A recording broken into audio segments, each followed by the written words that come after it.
A battery, Nana. Yeah.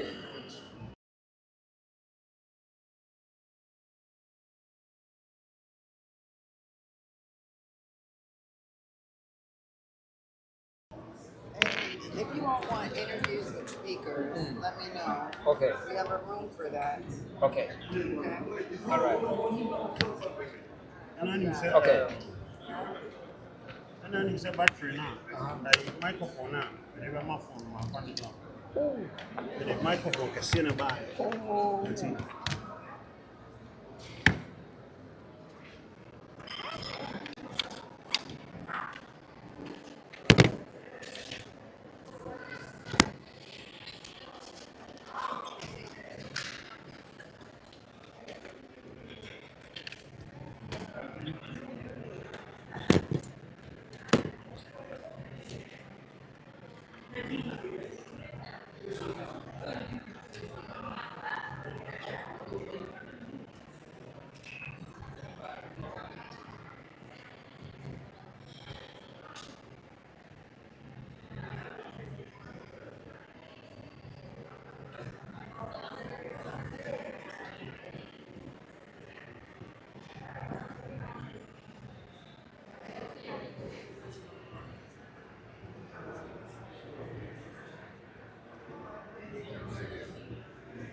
Ah.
Yeah.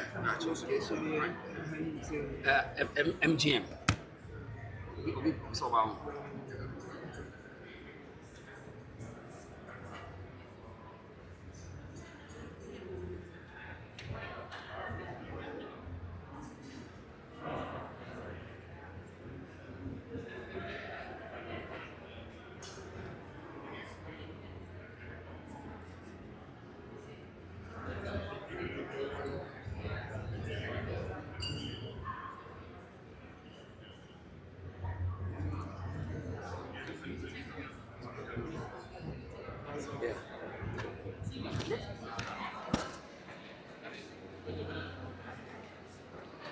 titi mate.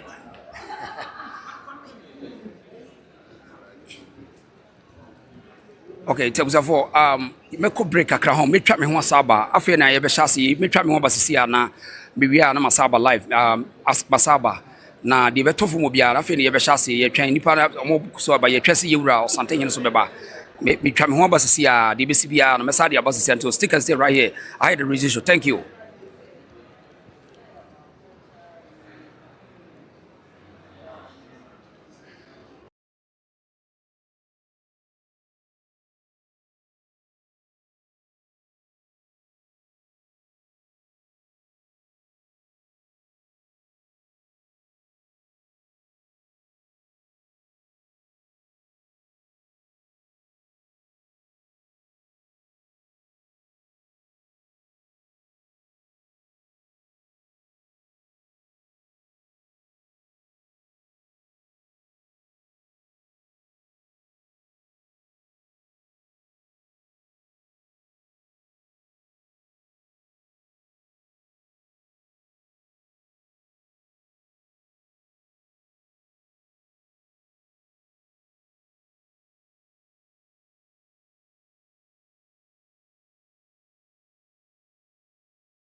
So for we live Otumfuo Asante ni afei na Otumfuo aba omunyina kwa aba bo munkaye no live afei na Otumfuo Asante ni aba with the ambassador to the United States, Ghanaian ambassador to the United States, era Victor Smith or Neil Asante and afei na penny for champion na afei na omunyina kwa aba but the evaluations na kwa aba. Welcome to the show.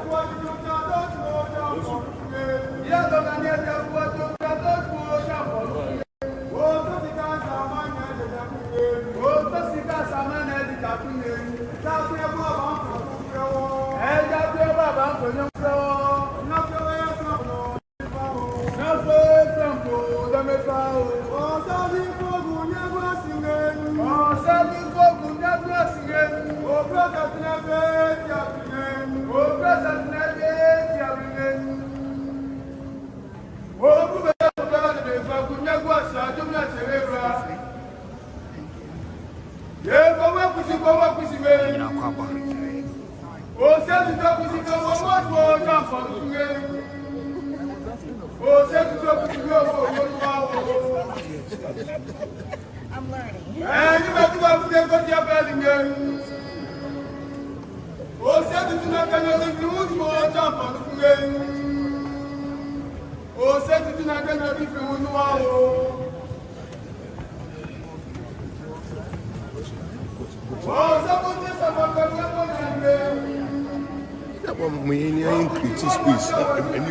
That is what I was saying.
We have to leave. It's a private, right? Private. Oh, okay.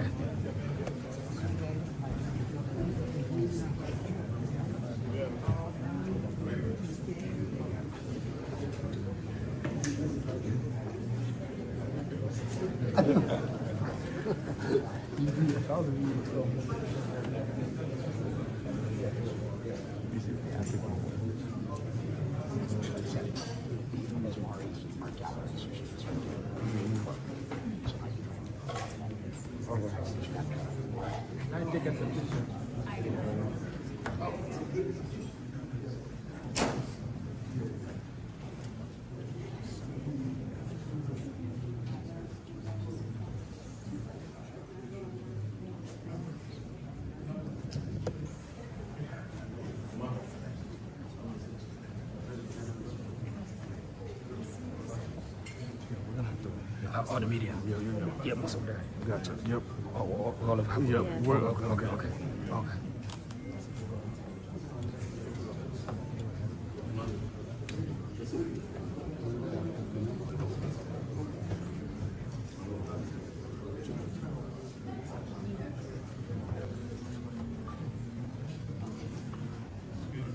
Ladies and gentlemen, silence please. There's no microphone here because this is a private meet and greet. So it's friends of the throne that are in here. So if you're in here, you're privileged to be in the presence of the 16th occupant of the golden stone of the Asante family.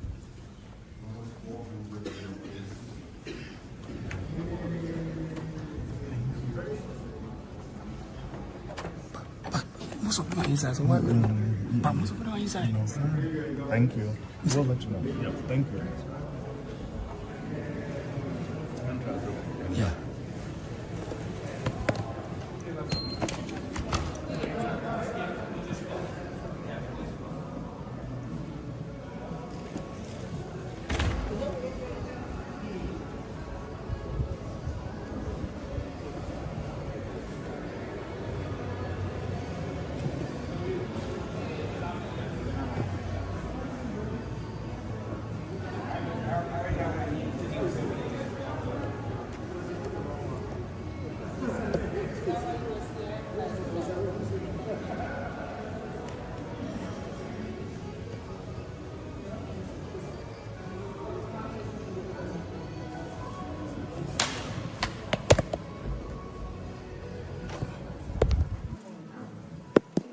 Sir, we have the media out. This is a private. It's private. What I mean is, No, they're with.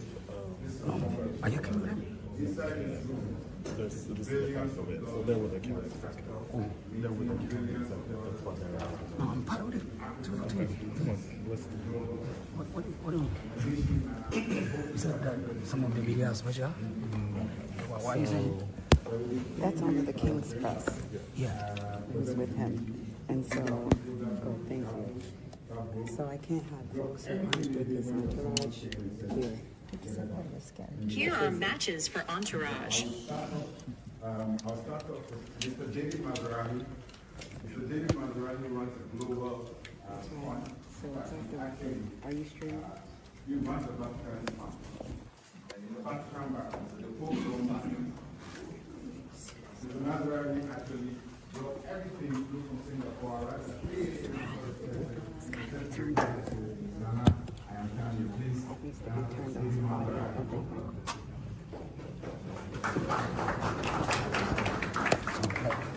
Okay. Mr. Brock Pierce. Yeah. I think it's a private. They say it's a private meeting, so yeah. Yeah, this is supposed to be closed press. So everybody in there is personal to the king.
Okay, we say for Tisa, we are still live.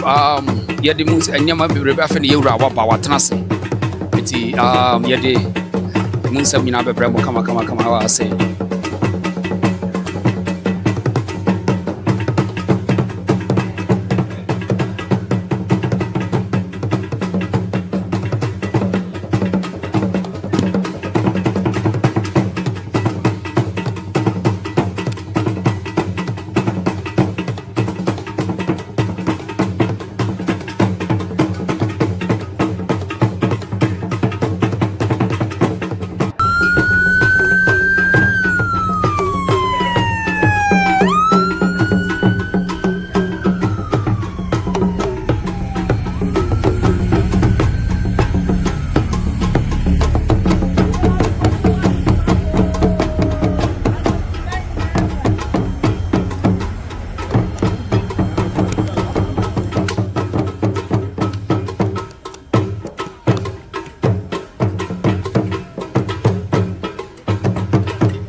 Let us pray. Totrobon sunyankopon wa obosro eniasase tonsio boiria. We come before you this day with grateful hearts as we gather here in Washington, D.C. under the distinguished patronage of His Majesty Otumfuo II, your son and your servant, our fearless King, to open this maiden Africa Business Investment Summit. Lord, we thank you for the vision that has brought together government, diplomatic, and corporate leaders, investors, and innovators, united in purpose beneath the theme, Unlocking Africa's Century, a Diaspora Mandate. We ask for your wisdom to guide every conversation held here, that they may yield not just words, but action, not just intentions, but investment, not just ideas, but a renaissance for our continent. Bless the deliberations of this summit. Bless the hands that will build bridges between the diaspora and our homeland. Bless our royal patron and every voice who will speak truth and vision into this room. Finally, O Lord, grant us unity of purpose, clarity of mind, and boldness of spirit, that what begins today may echo through generations as the moment Africa's century truly began to unfold. We thank you and we bless your name. In thanksgiving and in faith have we prayed. Amen. Please be seated.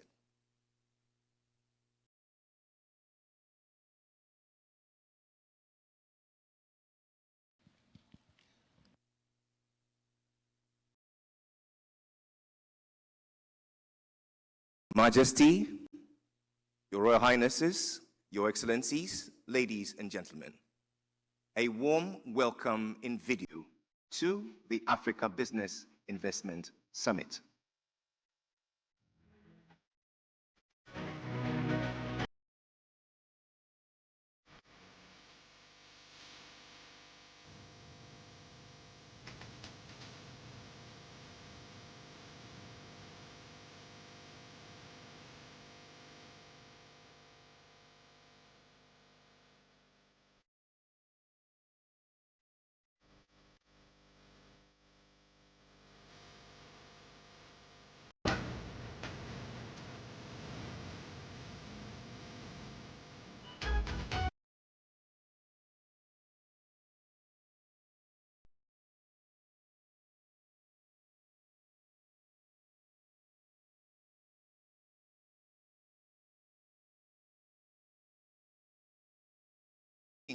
Of all Asante, home and abroad, yours has been a reign in grace and in majesty for the past 27 years, bringing glory to Asante man, Ghana man, and the black race.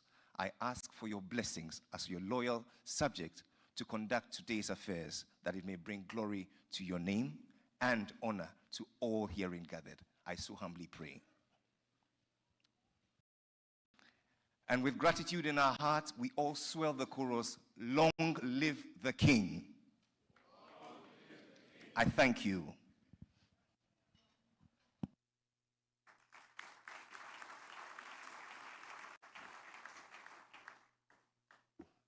If your voice is yours, let me hear you say, "Unlocking capital, steering investment, and shaping Africa's future." And that is how we're going to unlock Africa's century, a diaspora mandate. Welcome to the maiden Africa Business Investment Summit 2026.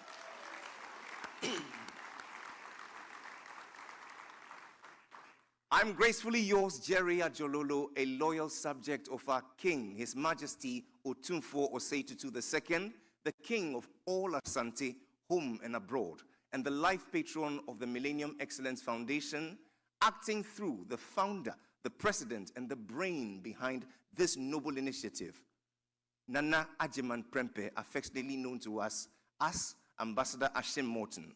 It's on their behalf I stand this morning to say a very good morning to you, representing the President of our Republic, Ghana's Deputy Minister for Trade, the Honorable Samson Ahi MP, the Ambassador of Ghana to the United States, Your Excellency Victor Smith, Your Excellency, the Governor of Lagos State, Nigeria, Babajide Sanwo-Olu, our special guest, Your Royal Highness, in the company of our King, former Chairman of the Council of State and Juabehine, Nana Otuo Sribo,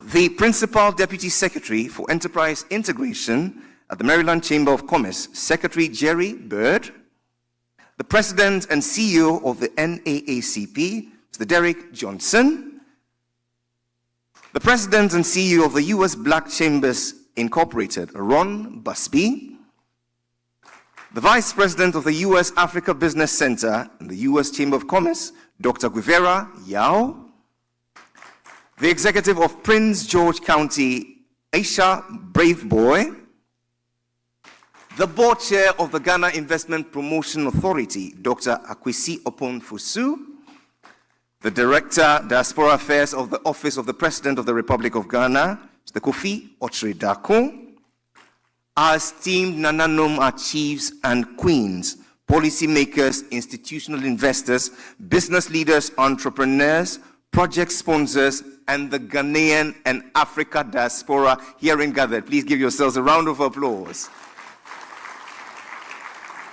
And to you, our very many broad stakeholders with a direct interest in Africa's economic future, joining us here at the MGM National Harbor in Washington, D.C., and around the world on radio, on television, and online. We say a very good morning and welcome to the Africa Business Investment Summit, which will provide opportunities to examine specific investment opportunities, engage directly with decision makers, and develop relationships that can lead to effective partnerships and transactions, thereby unlocking capital, steering investment, and shaping Africa's future. To you all, we say, welcome, bienvenue, mahaban, karibu. We say, ekabo. But most importantly, we give to you that which is reserved at the center of the earth in Ghana, the pride of Asante. We say, akwaba, to which you all say, yeah, akwaba. And just like that, you are all sons and daughters of our King. Please put your hands together for yourselves. We acknowledge that there are decades when nothing happens, and there are weeks where decades happen. This week has been one such. Right here in Washington, this week has carried the burden of history, a golf tournament that turned fairways into handshakes, a lecture at the Howard University that reminded a new generation the importance of African unity, the preservation of cultural heritage, and the enduring ties between Africa and the global Africa diaspora. And this coming Saturday, be the good Lord willing, an award ceremony that has become one of Africa's most coveted and recognized celebrations, honoring the people transforming the continent with excellence, will take place. But today, in the spirit of excellence, we continue with the business and Investment Summit and the promise of unlocking over $500 million of capital to flow into the continent. I thought we had friends. And so it's a humble prayer that today will count not just as a gathering of minds, but as a meeting point of two important landmarks in history: a 600-year-old crown and kingdom, and the largest capital market story yet to be told. It is where African business and African investment collide. You are where you are exactly needed to be. Welcome to the Africa Business Investment Summit.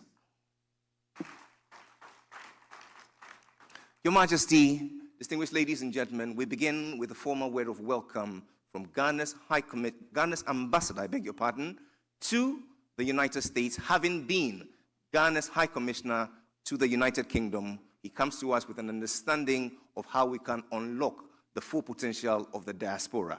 Would you please make welcome His Excellency Victor Smith.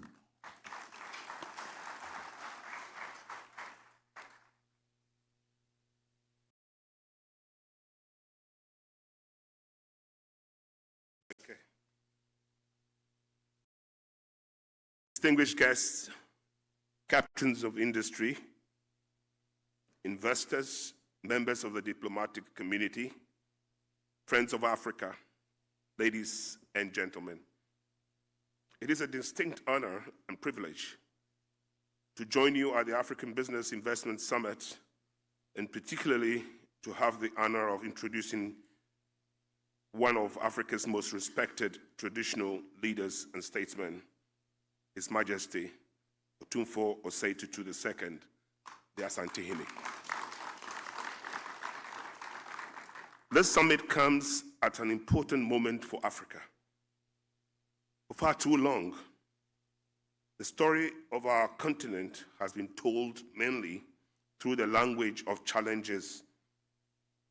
But those of us who know Africa understand that ours is equally a story of opportunity, resilience, innovation, and enormous untapped potential. Africa does not lack ambition. Africa does not lack enterprise. And certainly, Africa does not lack resources. What we require is the capital, the expertise, technology, strategic partnerships necessary to transform those resources into sustainable prosperity for our people. That is why the theme of unlocking capital, steering investments, and shaping Africa's future resonates so strongly with my own vision and mission as Ghana's ambassador to the United States. Since assuming office, I have consistently carried one message across the United States: Ghana is open for business. But attracting investment must be about more than the movement of capital. It must be about building mutually beneficial partnerships and create industries, expand our productive capacity, transfer knowledge and technology, and most importantly, create meaningful and sustainable jobs for our young people. I firmly believe that the future lies in stronger collaboration between governments, the private sector, investors, and the African diaspora. Our diaspora possesses extraordinary expertise, networks, capital, and knowledge of both worlds. We must therefore position them not simply as remitters to Africa, but as strategic partners in Africa's economic transformation. This is particularly important for Ghana. Under the leadership of His Excellency President John Dramani Mahama, Ghana is pursuing an economic reset aimed at restoring confidence, accelerating growth, creating jobs, and building a more productive and competitive economy. We want investment that helps us move beyond the export of raw materials. whether it is our gold and critical minerals, cocoa and agricultural produce, energy resources, or the talents of our young people, Africa must capture a greater share of the value generated from what Africa produces. We must manufacture more. We must process more. We must innovate more. And we must trade more among ourselves and with the world. And with Ghana hosting the Secretariat of the African Continental Free Trade Area, we offer investors not only access to Ghana, but a strategic gateway to the enormous opportunities of the wider African market. Ladies and gentlemen, this is why gatherings such as the African Business Investment Summit matters. They bring together the people who possess capital with those who understand opportunity. They connect ideas with expertise and hopefully transform conversations into bankable projects, businesses, jobs, and lasting partnerships. It is particularly fitting that we have with us today a leader who has consistently championed education, development, enterprise, cultural identity, and the economic empowerment of his people. His Majesty Otumfuo Tutu II occupies one of the most revered traditional institutions on the African continent. But his influence extends well beyond tradition. Throughout his reign, His Majesty has demonstrated that our traditional institutions can be powerful partners in modern development, mobilizing communities, promoting education, supporting peace and stability, encouraging investment, and preserving the values that bind society together. Through his leadership and numerous development initiatives, His Majesty has touched countless lives and has become a respected voice not only in Ghana, but across Africa and internationally. Indeed, His Majesty represents something very important about Africa we seek to build. An Africa that draws strength from its heritage while confidently embracing its future. Our traditions and our pursuit of modern economic development are not opposing forces. Properly harnessed, our heritage, institutions, and cultural identity can provide stability, trust, and social cohesion, the very foundations upon which sustainable investment and prosperity can flourish.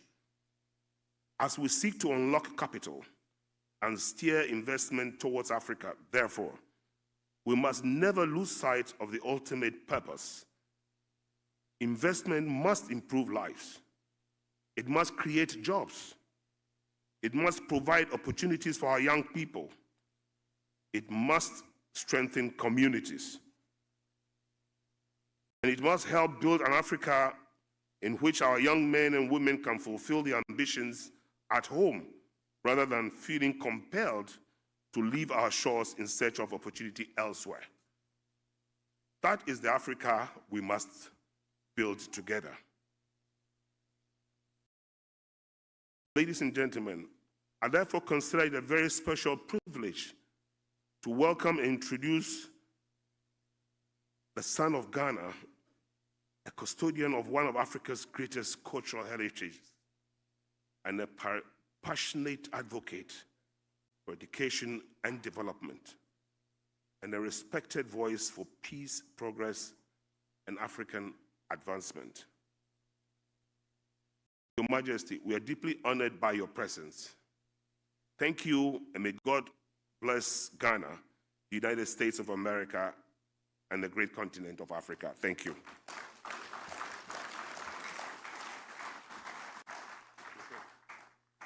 One more time, His Excellency Victor Smith, Ghana's ambassador to the United States, Thank you for that warm note of welcome, articulating so well the purpose of our gathering and for officially acknowledging to us all the weight of our King, the gift of the occasion. One more time, please. Your Majesty, distinguished ladies and gentlemen, we proceed in the program with remarks from two most consequential voices in Black American civic and business life. The first to speak to us is the President and CEO of the NAACP. Make welcome Mr. Derek Johnson.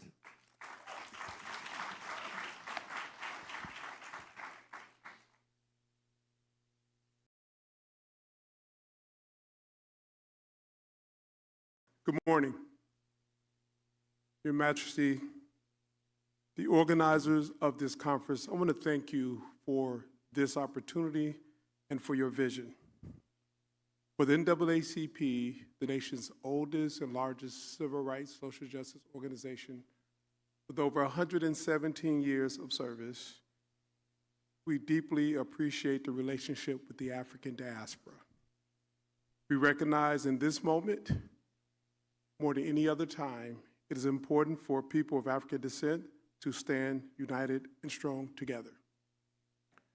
As African people, we define culture globally. As African people, we recognize the power of unity. But as African people, we also must understand the power of our collective economics. As an African American born in Detroit, Michigan, I have always been on a journey to understand my identity. As I ran across many individuals in college and in law school from the diaspora, I appreciated the cultural connection. In 2018, when the NAACP convened a group of African ambassadors during the UN, it was at that point where the Secretary of Tourism of Ghana asked us to join them in the year of the return. We graciously decided to do so, as we were also pursuing to establish Image Awards Africa. And as a result of that conversation, we have been going to Ghana almost every year. That first trip had an impression on me personally. Close to 300 individuals joined us on that journey as we went from Accra to Cape Coast to Kumasi. And I recognized at that moment that the connection between the diaspora is much stronger than the stories that I've heard. Because as we drove through the coastside and I recognized people move around, I seen rural Alabama. As I began to interact with individuals, I seen the faces of my family member. As I began to talk about how people would trade, I seen the Delta of Mississippi. This is an important moment for us all. It's an opportunity to leverage our collective consciousness like never before.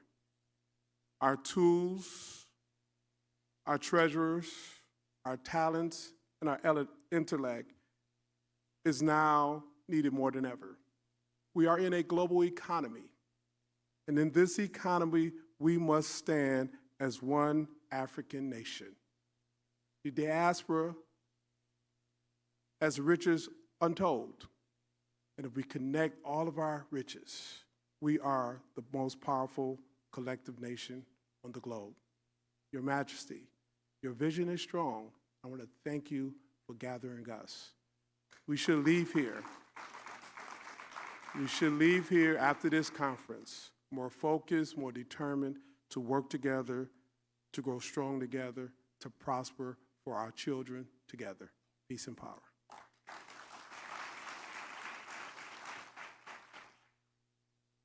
Warm and very constructive thoughts. The President and CEO of the NAACP, Mr. Derek Johnson. Thank you ever so much. We now proceed to hear from the President and CEO of the U.S. Black Chambers Incorporated. Make welcome Mr. Ron Busby.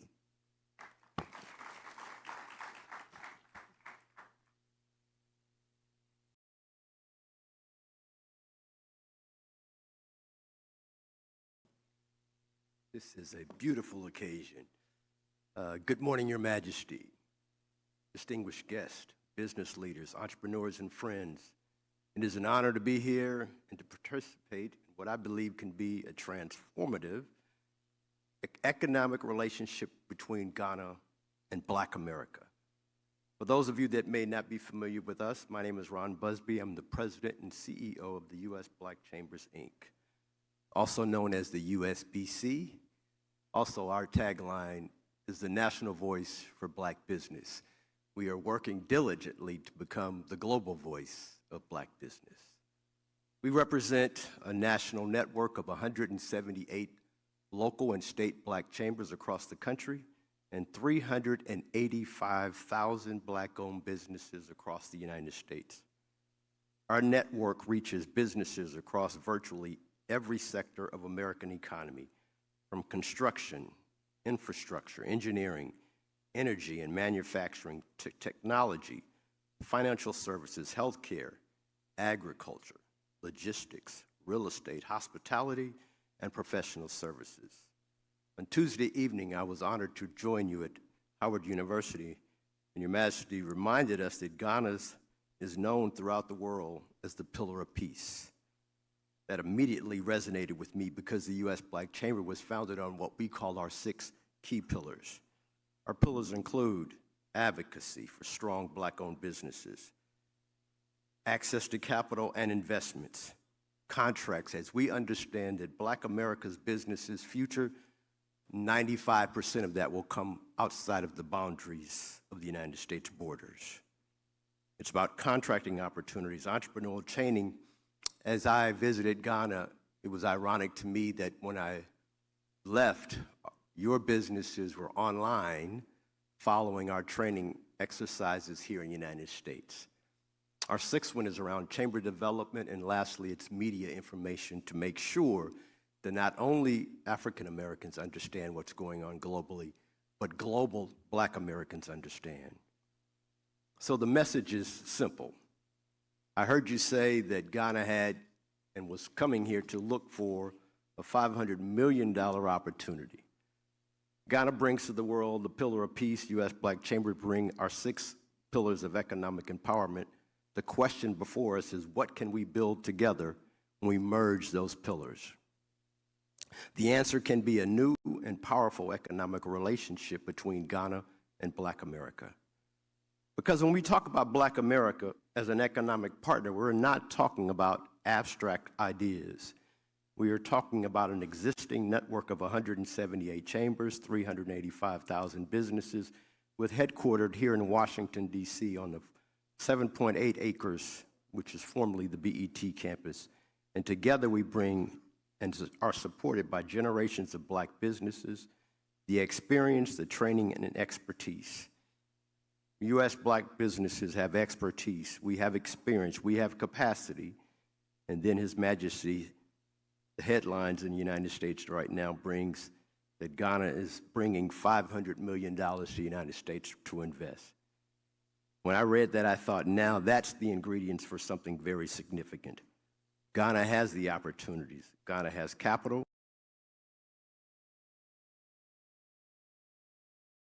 To grow. And once again, Black America has experience, expertise, and the execution capability. So our message to Ghana is very simple. Invest with us. Let's combine Ghana's capital and opportunity with Black America's expertise. Let's build together.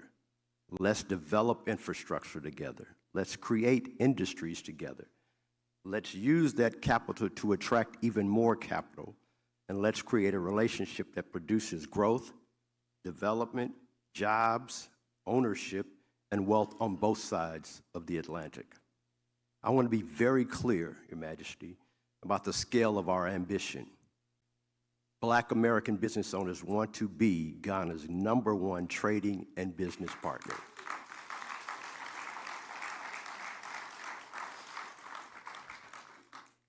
Ghana has economic relationships with China, Europe, Russia, and the broader United States, and nations and regions throughout the world.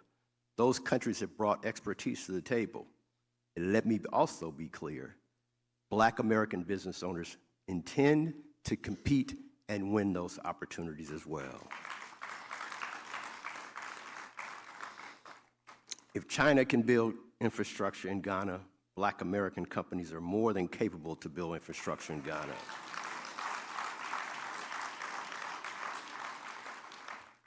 If European countries can provide financial and professional services, Black American firms are ready, willing, and able to handle that business as well. If international trading companies see opportunities in Ghana, our technology companies should see it as well. If global investors are positioning themselves for Africa growth, Black Americans should not be watching from the sidelines. We should be your partners as well. U.S. Black businesses also bring something distinct in this moment. We bring technical and professional expertise developed in the world's largest economy. And we bring something that China, Russia, and Europe and other international companies cannot replicate. We bring a shared history and a connection to Ghana that goes far beyond the transaction. But let me say this, our history alone is not enough.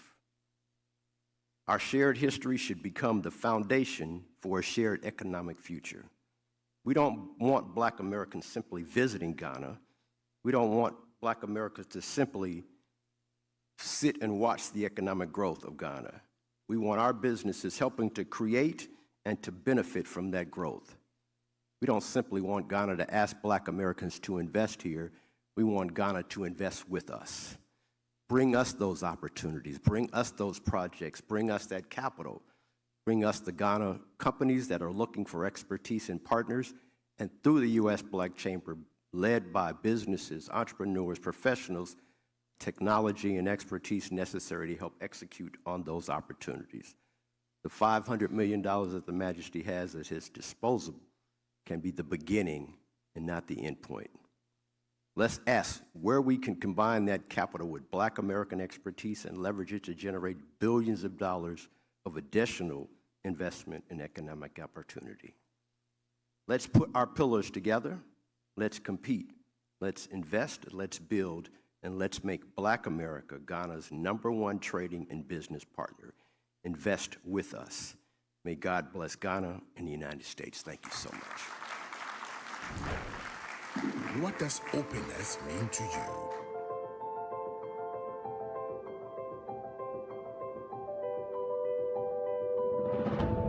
To us, it's an expression of inclusion, innovation, and possibility. It's a gateway to a world of endless potential, fueled by a vibrant 24-hour economy. It's your passport to a land rich in natural resources, where green fields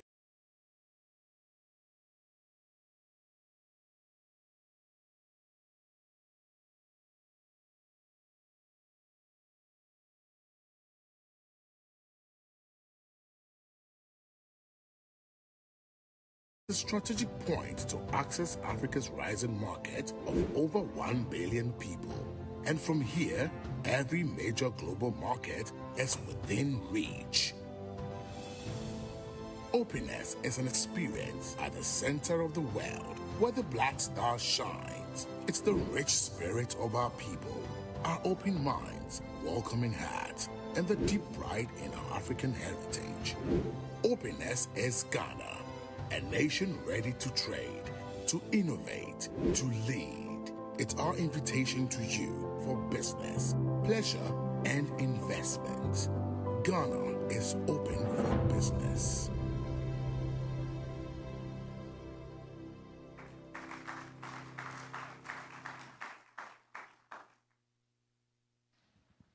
And indeed, Ghana is truly open for business. Once more, help me appreciate Mr. Ron Busby and Mr. Derek Johnson for their very thoughtful remarks. However, I've cause to believe that Mr. Busby received another memo, because the memo here says that the king is seeking rather to take $500 million to the continent. So we'll do yours next time when we return. Can we have a handshake on that? Please, a round of applause. Many themes have come up in their submissions. We've heard themes of unity, collaboration, Black experience, and expertise as economic power. All these, however, will function in a vacuum without political will. And so we want to explore how heads of state, ministers, and senior officials set out intergovernmental backing behind ambitions such as this. Here to walk us through a very short fireside conversation will be a counsel lawyer for Hush Blackwell and formerly president of the Export-Import Bank of the United States. And to moderate this conversation will be the vice president of the U.S. Africa Business Center. Would you please make welcome our moderator, Dr. Yao, and our resource persons, Rita Jo Lewis.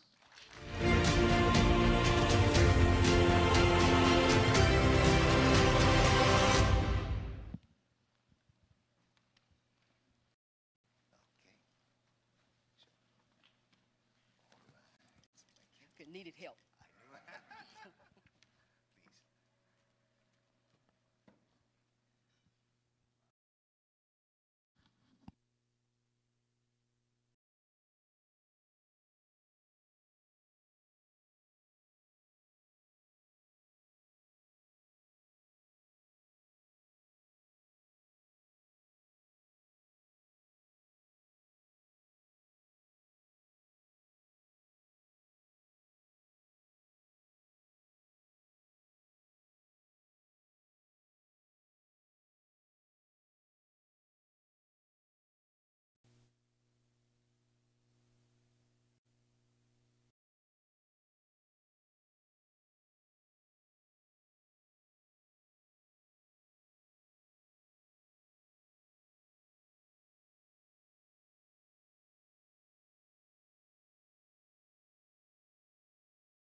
So the challenge in our view is not finding capital, but is mobilizing the capital through credible institutional bankable projects and stable demand.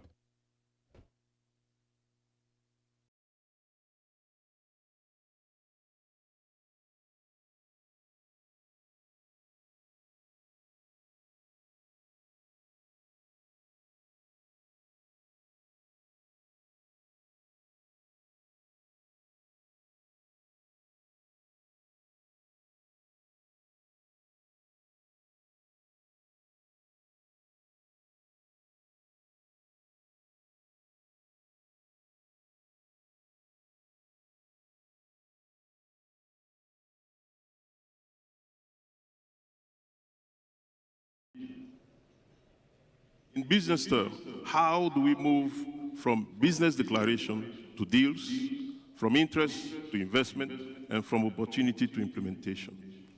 So I think I've been long enough to really set the stage, but to help us unpack this very important topic, I'm delighted to have with us the Honorable Rita Jo Lewis, who is the former President and Chair of the Export-Import Bank of the United States, whose experience span from trade, finance, but also international partnership. She has done a lot. During her tenure, she was able to mobilize billions of dollars. She'll be able to talk about it. Well, Rita, thank you very much for joining us. I want to start truly by asking your view. I mean, if you look at the title of the topic, the political way behind the deal, what does it really mean to you, and how do you see it in the lens of investors that we have in this room? Well, first of all, thank you so much, Dr. Gao, for moderating, I think, this discussion. And Your Majesty, I just want you to know this is the second time that I have been in your presence. I was there in Barbados last year at that summit when you basically spoke to the Caribbean nations and a whole host of Americans and others about the same type of subject. To be able to be here because we have people like Sarah Adjanu who said you have got to come and talk strictly from a transactional perspective. So that's the basis of why I am here. And it is a wonderful sight, as Derek and Ron said, to be able to look out in a room of people who are prepared and who have already been involved in investment opportunities in Africa, specifically also in Ghana and throughout the continent. And so, you know, as I was listening to the ambassador speak, and he was talking about the areas and the power that investors and like yourselves have in a room like this, I was really reminded first to say, let's just talk about Exim Bank.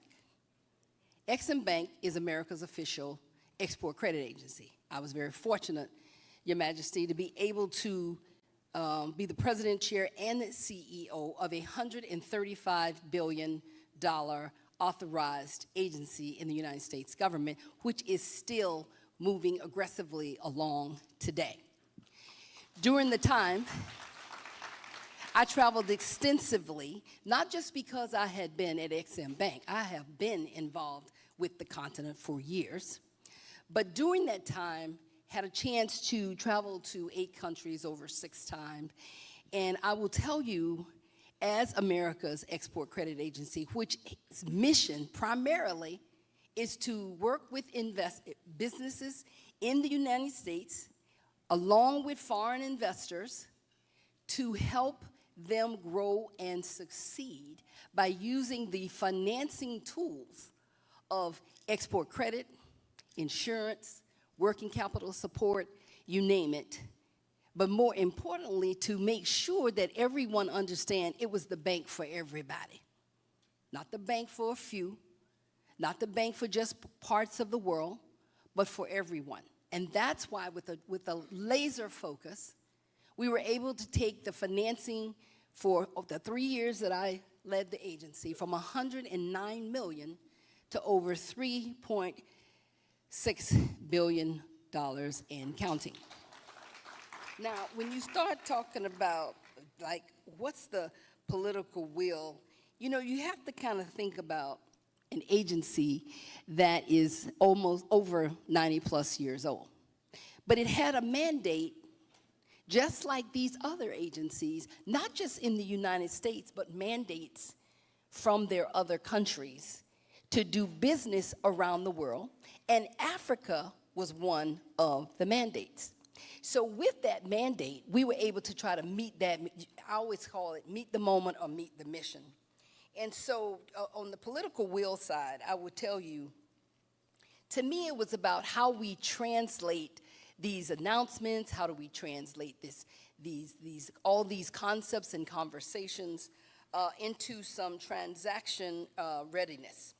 And so part of that is what I used to talk about all the time, that mentioning to all of you. It's about identifying from the country, the leadership, what is the identified priorities. You know, people would come all the time and I always say they want to have a nice conversation. I used to tell them that that's nice, but I need a transaction. What are you trying to do? Where do you have the data and the material that you have so eloquently spoke about that you want to do? Do you have the work that can back up what you are proposing? Because there are a lot of needs out there, and in those needs, identifying the priorities. I also wanted to know, where are the decision makers? Who are the people that's coming to participate and really be the ones who can actually also execute? Because within individual governments, all the ministries have to be aligned with the president or prime minister and the leadership's will that they want to get a financing done. And so one of the things that I often saw that would kind of stall some of these efforts was that some of the execution framework was always missing. And so I will tell you that when you are working with agencies and working with those who you want to get the financing from, they're looking for that certainty, coordination, and they're also looking to see who they can hold accountable in terms of looking at major projects. Thank you very much. I think I had a lot of questions to ask, but I can clearly see that you have answered almost all these questions. What does it really take for capital to move,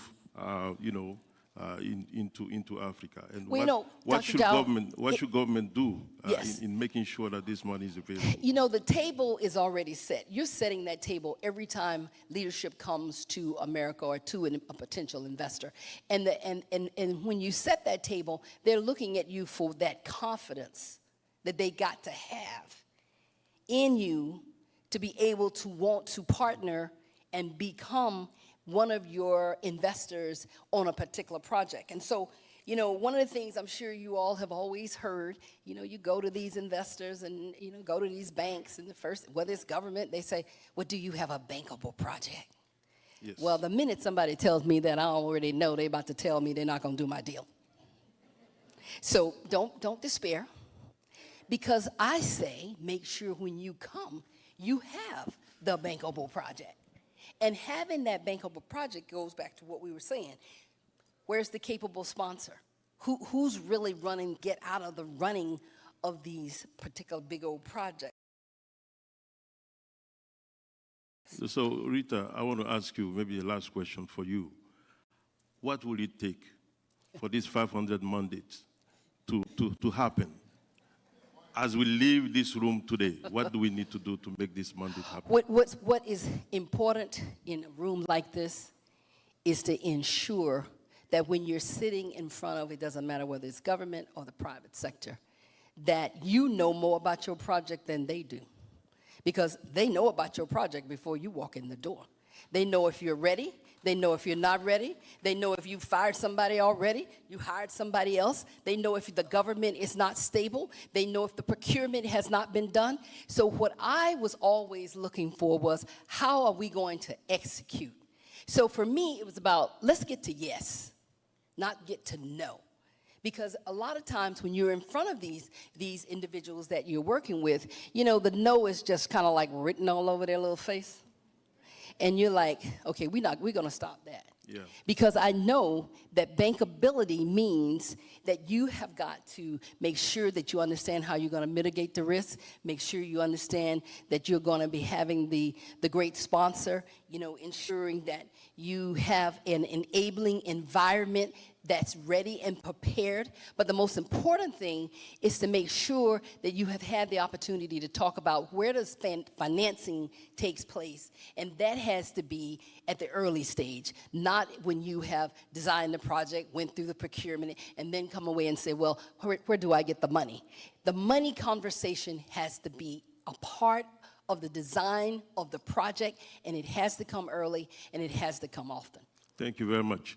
I think I would like to, I want you to join me to really thank Rita for sharing her passion, as you see, But more importantly, I think this mandate of finding the 500 million is feasible.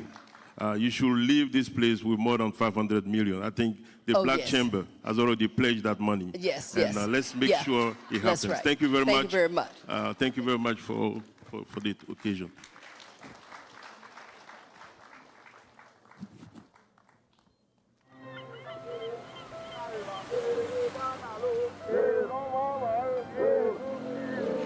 Meet Atta, a fisherman. He doesn't know it yet, but today his life will change. Like any other day, it begins with hope.